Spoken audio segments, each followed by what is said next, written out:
اجازه بدید من چند تا مطلب رو خودم اینجا بگم.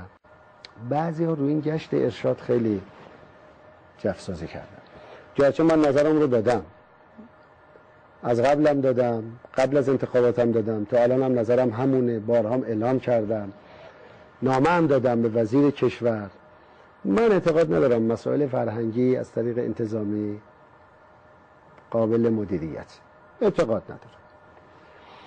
اما دوستانی که ایراد میگیرن یادشون رفته سال 64 65 وزارت کشور موتورسوارها رو سازمان میداد، تو همین خیابون ولیعصر موی دخترها موی پسرها رو میچیدن، لباسها رو پاره میکردن، کفشها رو پاره میکردن، یا چون رفته کراوات‌ها رو قیچی میکردن، یا چون رفته کتک میزدن مردم رو، یا چون رفته اون دیپلمات خارجی یه دفعه وایسای کراواتشو قیچی کردن اصلا مبهوت شده و دیگه چه خبر شده است، یا چون رفته بخشنامه کردن لباس تعیین کردن برای مرد و زن تو اداره میاد، گفتن از رنگ‌های اسلامی استفاده کنید، رنگ سیاه، سرمه‌ای، قهوه‌ای تیره، اینا رو چون رنگ اسلامی.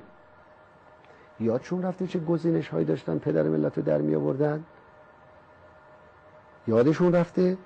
ما نظرمون معلوم بوده، اون موقع شهربانی تحت امر وزارت کشور بود. و وقتی اینا شهربانی کمیته ژاندارمری ادغام شدن یه چیز دیگه شد، نظرات دیگری دارن، کارشون رو میکنن.